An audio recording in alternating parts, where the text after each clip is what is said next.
Psalm 50, verse 14. Offer to God a sacrifice of thanksgiving and pay your vows to the Most High. Call upon me in the day of trouble. I shall rescue you, and you will honor me. But to the wicked God says, what right have you to tell my statutes and to take my covenant in your mouth? For you hate discipline, and you cast my words behind you. There's a contrast here. There's one set of people that he's talking to in Psalm 50, and he's saying, come and offer this. The difference, I want you to make the connection here. The difference between thanksgiving, someone who offers genuine thanksgiving with God, is the exact opposite of the one who lives in rebellion.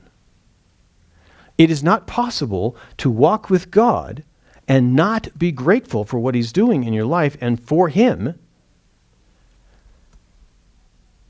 and yet be grumbling and critical and unthankful. It's not possible. I worry sometimes when I meet brothers and sisters who are busy grumbling and they're angry with God. And that seems to be the normal pattern of their life. I worry about that. What is the nature of their connection with God? It's one thing to be hurt. It's one thing to be disappointed. It's one thing to think, I don't understand what you're doing. Can you explain this to me?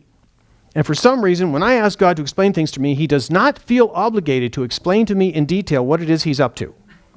Not sure I like that, but there it is. But honestly, I think it'd be like Obadiah. When Obadiah, was saying, God, why are you doing this? And he said, if I told you, you wouldn't believe me. Chapter 2, he says, if I told you, you wouldn't believe me. And he said, well, try me. Tell me anyway. This is the Dave Lucer translation. And Obadiah goes, oh, I can't believe it. He tells him what he's going to do. I can't believe it. So maybe I don't need to know. It's just better. I just take him at face value and just go along with it.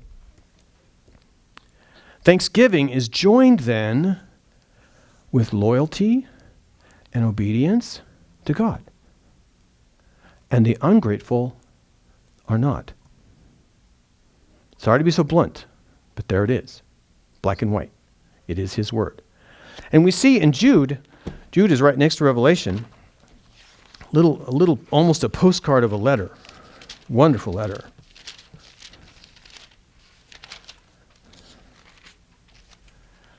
Picking at verse 14 to 16, he says, and you've heard this before, it was about these men that Enoch, in the 7th generation from Adam, prophesied, saying, behold, the Lord came with many thousands of his holy ones to execute judgment upon all and to convict all the ungodly of all their ungodly deeds, which they have done in an ungodly way, and of the harsh things which the ungodly sinners have spoken against him. Is there a theme in this verse? Did you notice a common word? Ungodly things that they've done in an ungodly way. These ungodly people. Verse 16, these are grumblers. He doesn't say terrorists. He doesn't say sex traffickers. They're grumblers. Really? It's interesting how God values things differently than us, how he perceives things differently than us. They're grumblers. They're mad at God. They're bent out of shape because he's not acting the way they wanted him to. Well, I got news. The one who created the universe with a doodle, but died for you and saved you by shoulder work, he doesn't have to explain anything to you. He knew how to save you when there was no way for you to save yourself. Let's just start with that. You know, the person that says, I will be crucified, I'm going to be arrested, crucified, buried, raised on the third day, and then it happens. I'm going with him. I'm going with him. Seems to know what he's talking about.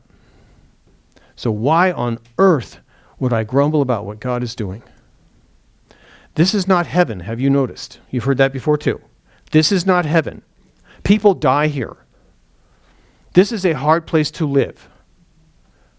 Evidence of several things, but part of the evidence is, have you noticed, those of you that have known me a while, I don't look as young as I used to, kind of pull it up a little bit here, trim a little in here, and I take like 10, 15, 20 years off. Yeah.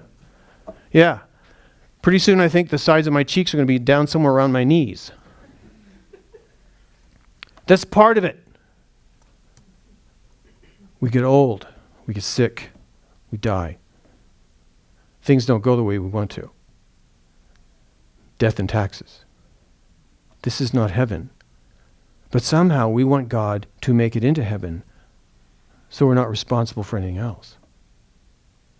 But God has called us to serve Him and to be grateful to Him and to give thanksgiving to Him and to trust Him, not to grumble. Thanksgiving is the opposite then of grumbling.